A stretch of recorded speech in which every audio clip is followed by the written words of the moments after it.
Okay, go ahead. So start with what.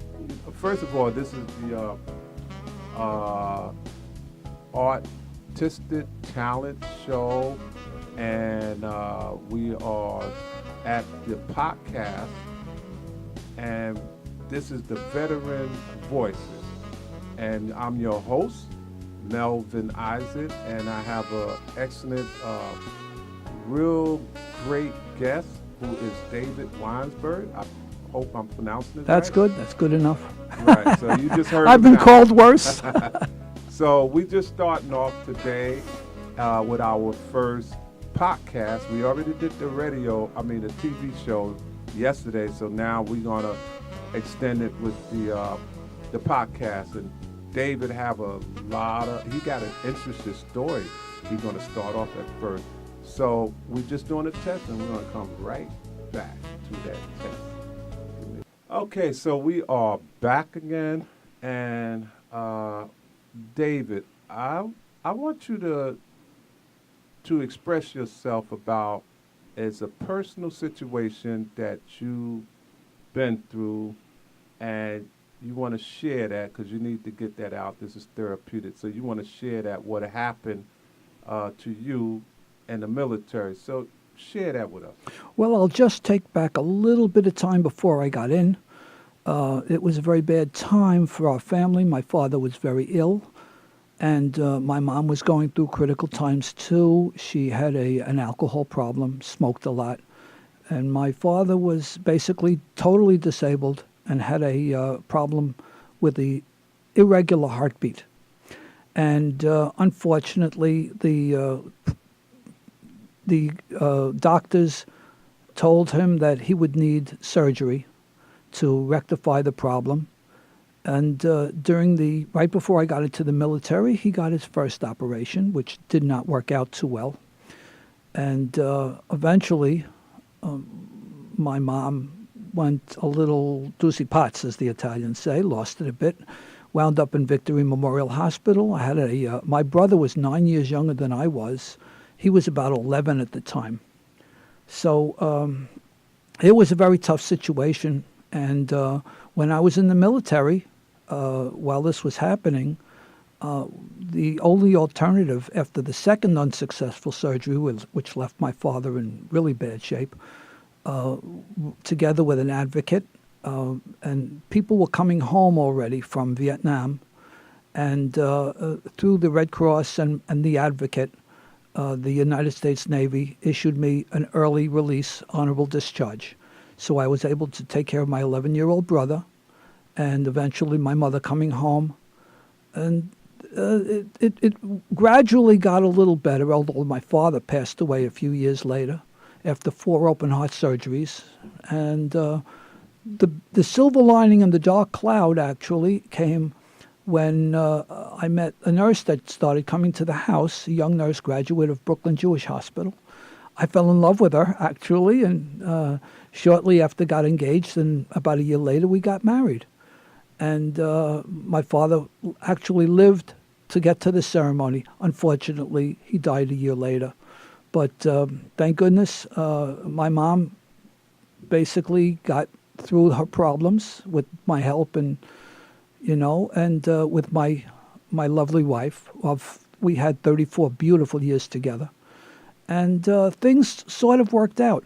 But the story that I'm telling you is basically sort of a character strengthening that only the military gave me.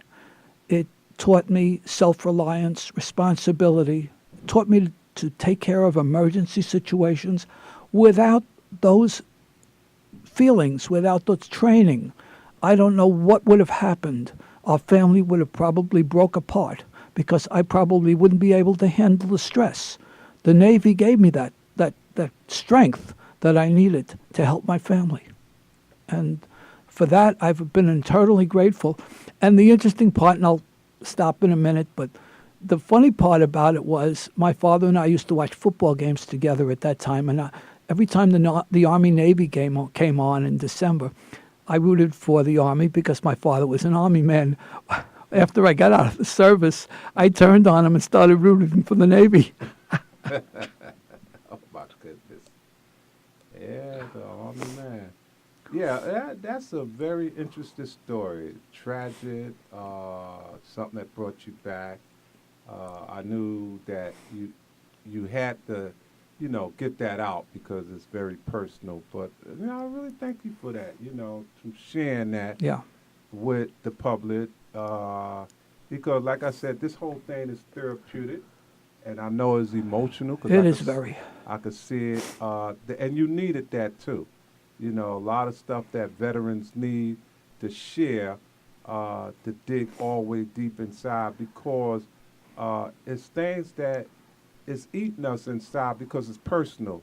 And once we have a platform and we could share that story, and once it comes out, we feel much better. Yes. It makes us grow better because I could see it in you. I see the tears. I felt the emotion, and I know that you needed to get that out. Well, thank you for that, and I want to thank you again for having me on the program. It's Hmm.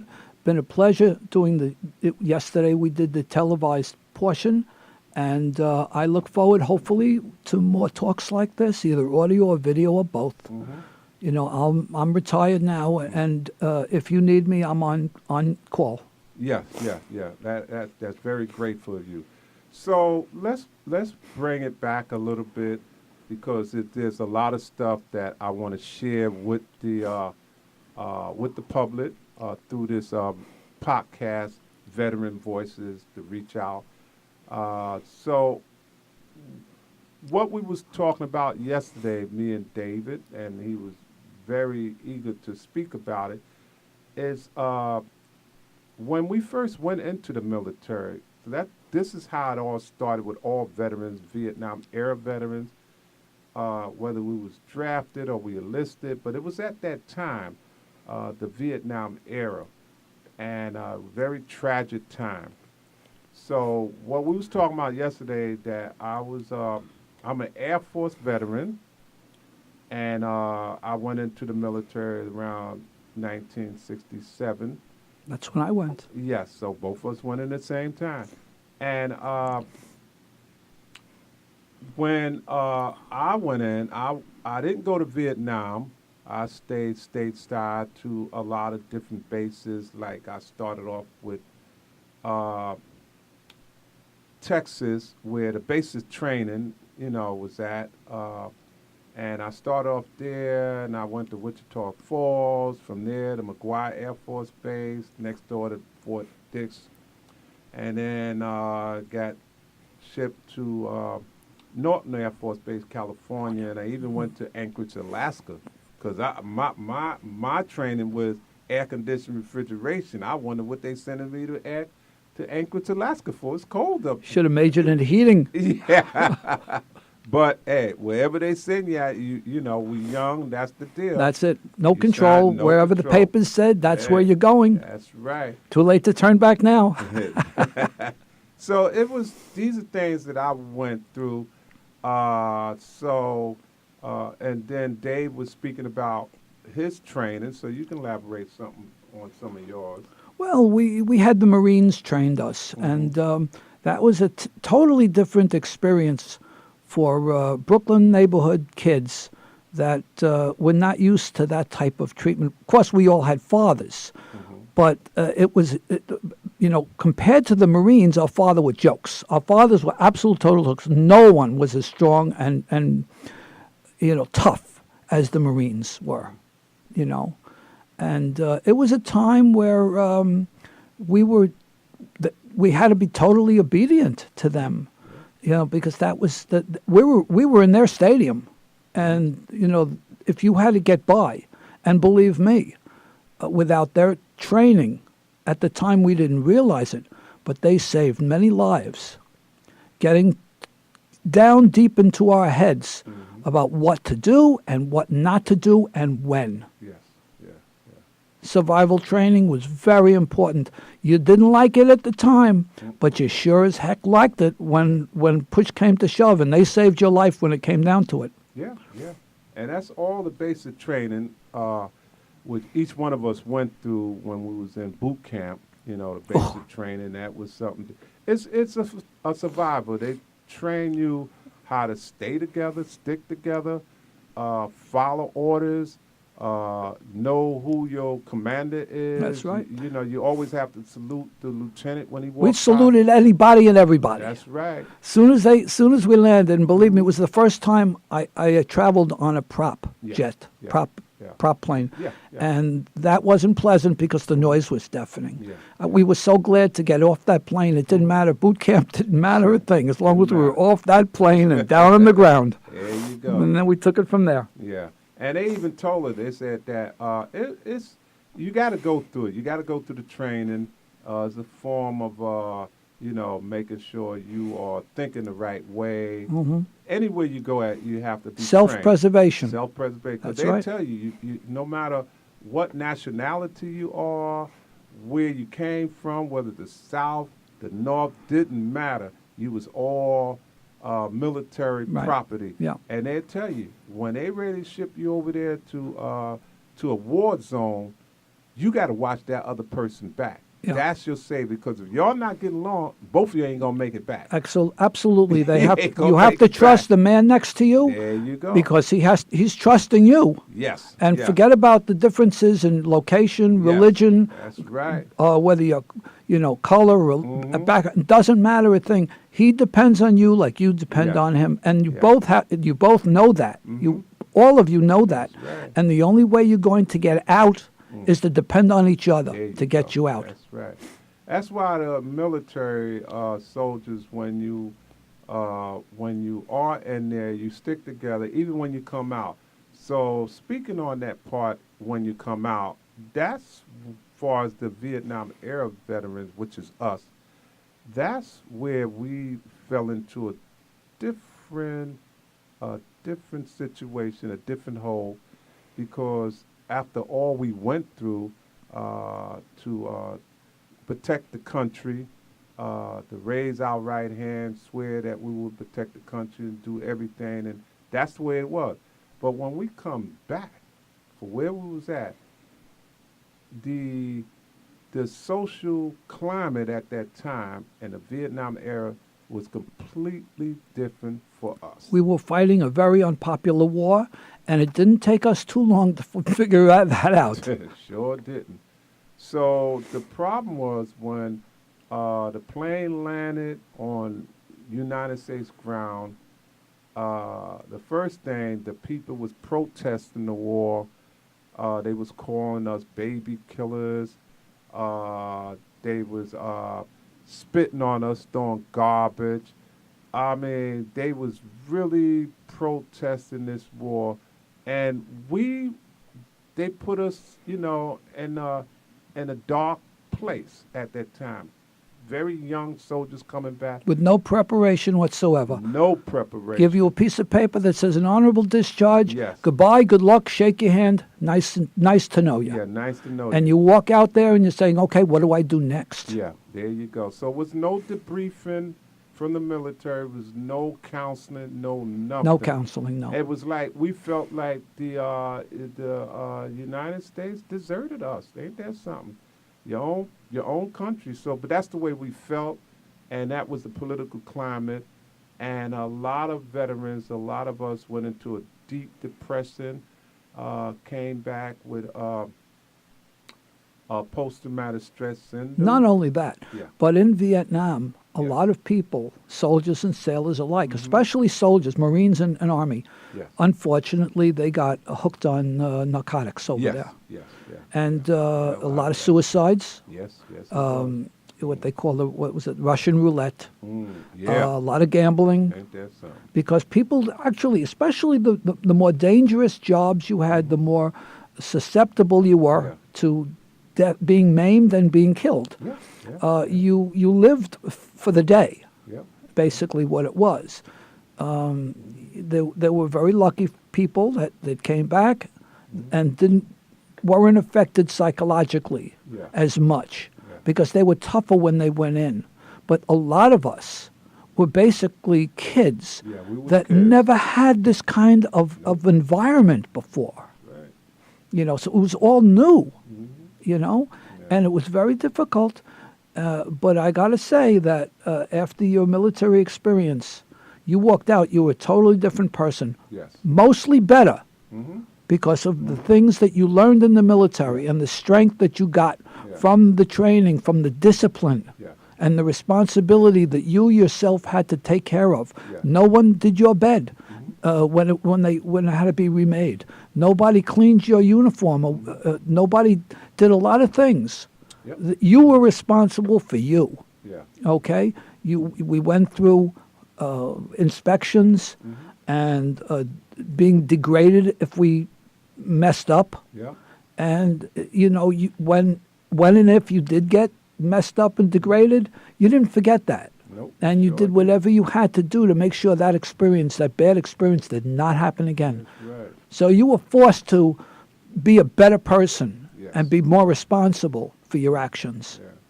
Yeah, and you are absolutely right. There's so many stories, memories that we can share with the public about what we've been through to become a man, a stronger person. And so now that leads us to uh, the veterans that did come back and really couldn't get back up, couldn't get back on their feet, and went into homelessness on the street, went into prison, became a drug addict. So you got all of that was still going on now, and so it brings us back to why we are talking, why we having this program. So because of all of this situation, I created this podcast and the radio for veterans that have a voice. And what this is about is to share information to all veterans that there is help. And I is your advocator to help you. And you have David, he's your advocate and leader as well, to share, to help you get back on your feet. So one of the things that I want to be sharing with you what we're doing right now, because this is our first podcast together and first TV show yesterday, is that I got in contact with the Veteran Administration here, there in Manhattan. And what they're setting up now is we're going to have a TV show where doctors, counselors, Hopefully politicians. politicians as well, lawyers, and they're going to be sharing information to help out a veteran. That was so great that I got through with them. And they're so happy to do this because when I told them, first of all, they wanted to know whether I was a veteran. Who are we? I said, no, we all veterans. Everybody that's on this show is a veteran, and we need help. All need each other. Yes, yes. So that's the good point. Now, what they're going to start doing by next week, I want to bring my cameras in, or they can come down here. And let's say, give you a good example. Let's say a veteran is going through a psychological situation because of that Vietnam situation and still going on after 50 years. So he still need help. Couldn't get out of it. So we're going to ask these questions. What is the signs? What is the symptom that's causing this? And being that we just, the advocator, we don't know. I mean, all the professional answers, but the doctors know. So they're going to be sharing that with everybody and how the veteran can reach out, how they can reach out to the veteran to bring him there, to give him the help that he needs, all the steps that he got to go through. And I think this is a great thing when you hear from them, and see the veteran. And let's say if a veteran he came out with a bad discharge, less than honorable. So A dishonorable discharge. yes, That's what they call, yes. So you're going to hear that from the Veteran Administration that works with that, and they're going to be sharing how they can upgrade that veteran discharge Right. the real way. Hey, you wanted to say something? Yeah, there's also another route that veterans can take. They can get involved with senior Citizen. citizen centers. Yeah. There are a few of them right here in Brooklyn. Mm-hmm. I used to go with my boombox and some cassettes and to various places around Brooklyn, and I used to do a 1 hour music appreciation. Okay. And I found it. They found it very helpful. Mm-hmm. Some of those people, I found out, were veterans, and they were also regulars and look forward to this. So that's something that the veterans can look into, being part of a group again, Yeah. and meeting other veterans, or just basically meeting other people. It's Network, yeah. social events like that, and for the most part, they come in. Then they come for lunch, which is almost next to nothing. Most of these centers charge like $1, Yeah. and it'll cover your complete lunch. And Wow. there's no, it's really, and they also have instruction for dance, possibly a musical program. There's a card. People play cards together, make new friends, and they go back into society again, meeting people. It's like an old age dating service almost. and you never know. A lot of people, and they meet people that also are looking for people like you.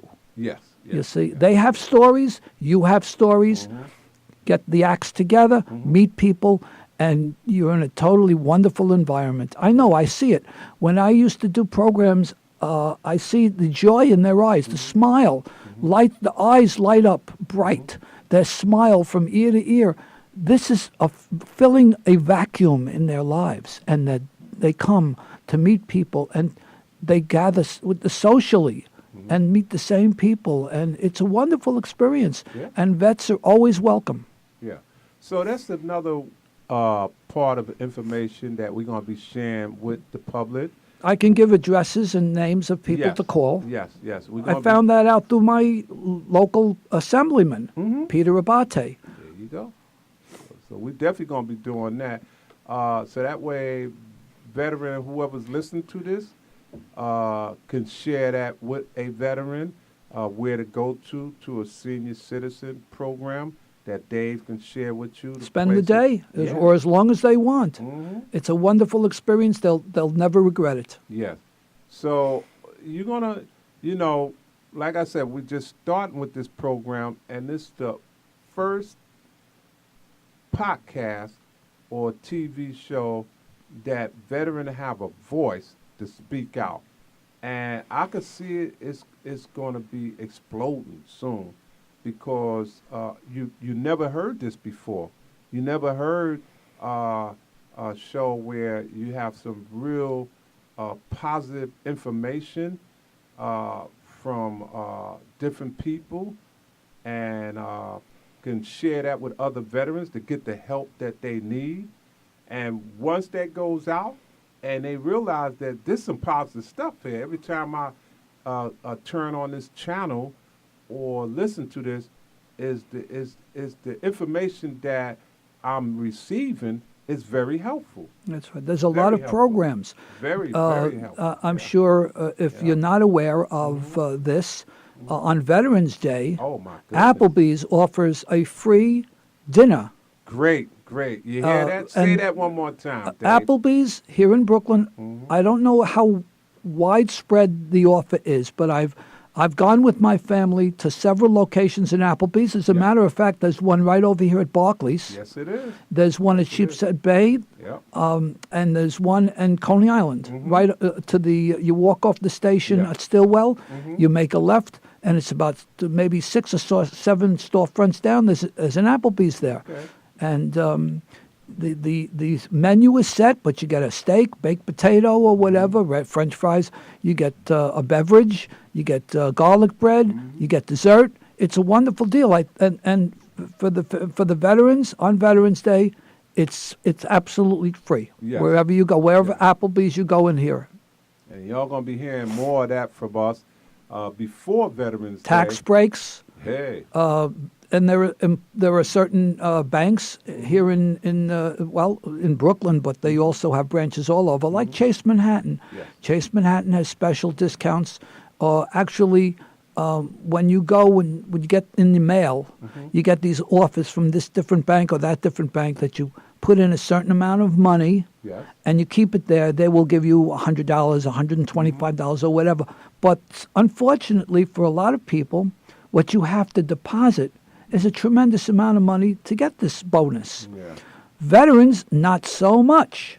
Okay. You walk in to play like a Chase, and you get this notice and say, listen, I'm a veteran. I can prove it. I've got my papers. I got my DD-14s, my discharge, or whatever you need to convince you that I'm a veteran.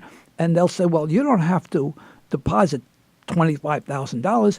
Deposit $1,500 in one account and $50 in another account, and you get the same benefit. Great information. Yeah, check Great it out. information. Check it out. Yeah. They also give priority to veterans that come back from Iraq or Iran or Afghanistan or wherever they were stationed, came back here, recent vets, and they'll look for work.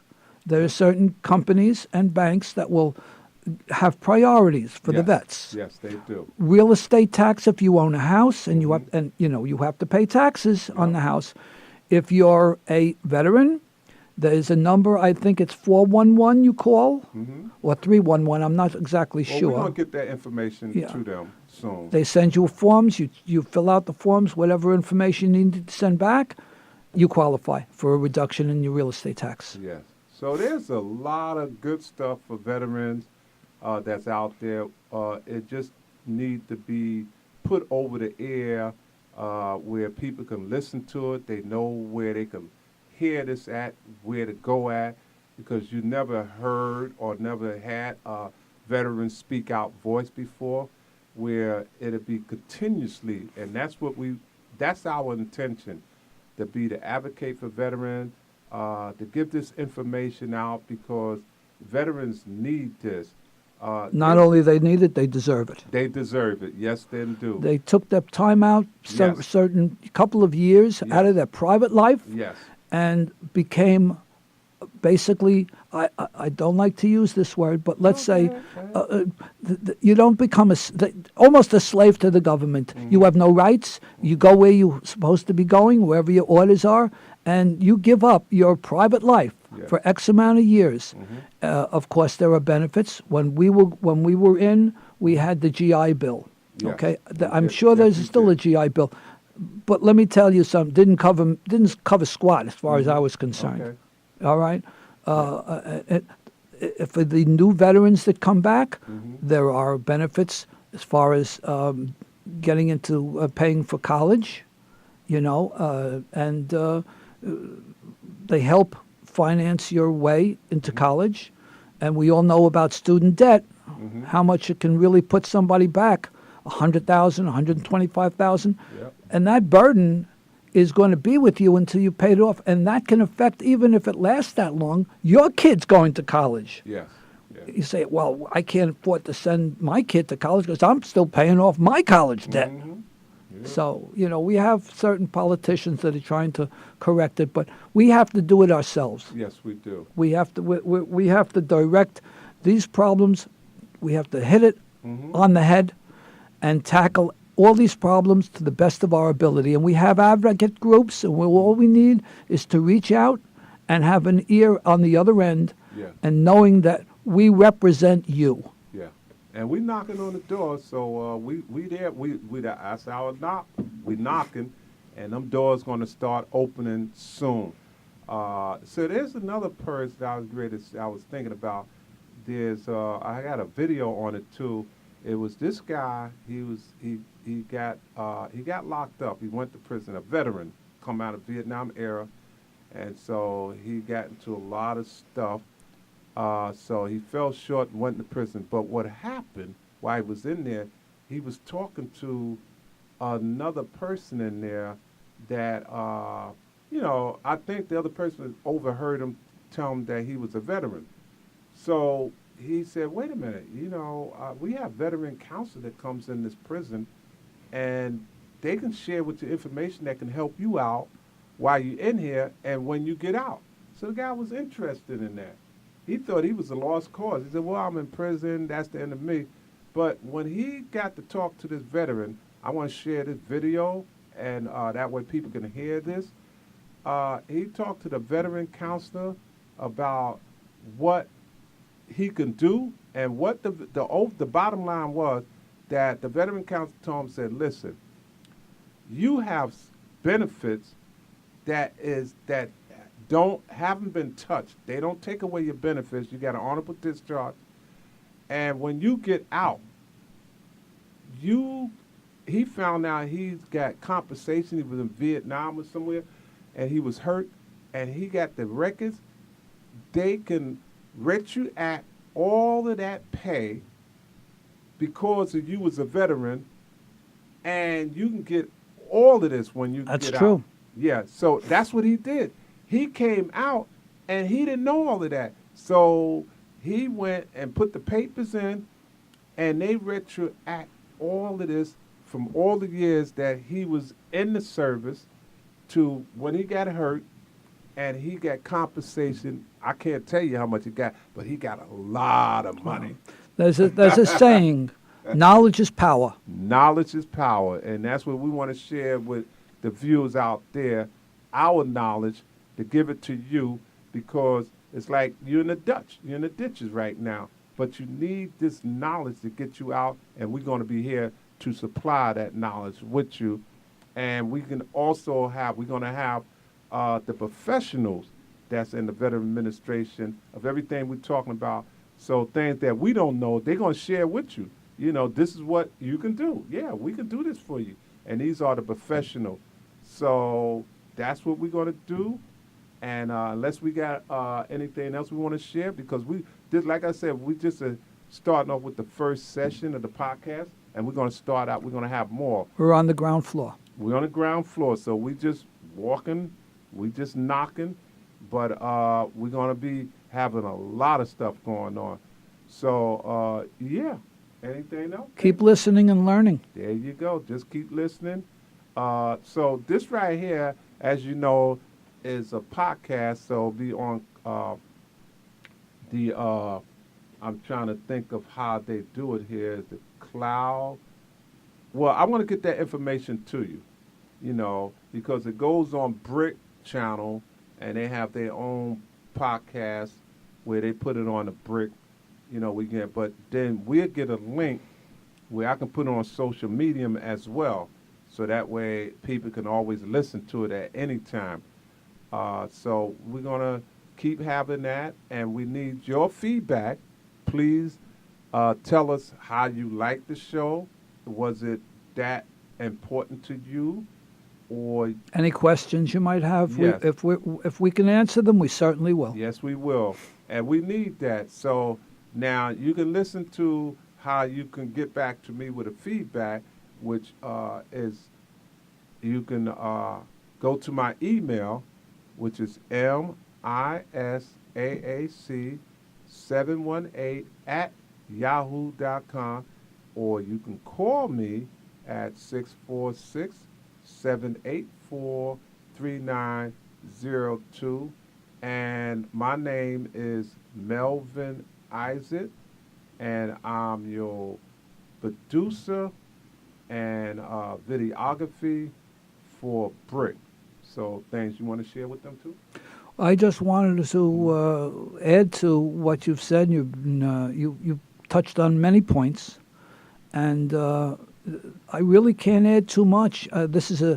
You're dedicating part of your life to help people like yourself, like me, like anyone else. You know, people out there, they think they're in a situation where they can't be helped. All they have to do is reach out. It's like you're stuck in quicksand. You think you're going to go. Just reach out and get that rope or part of the branch, and we'll pull you out. We'll pull you out. Reach out. Reach out. Our brothers, veterans, male and female. That's what we're here for. Reach out. We're here. We are here. All right. So I want to thank you very much for being my guest.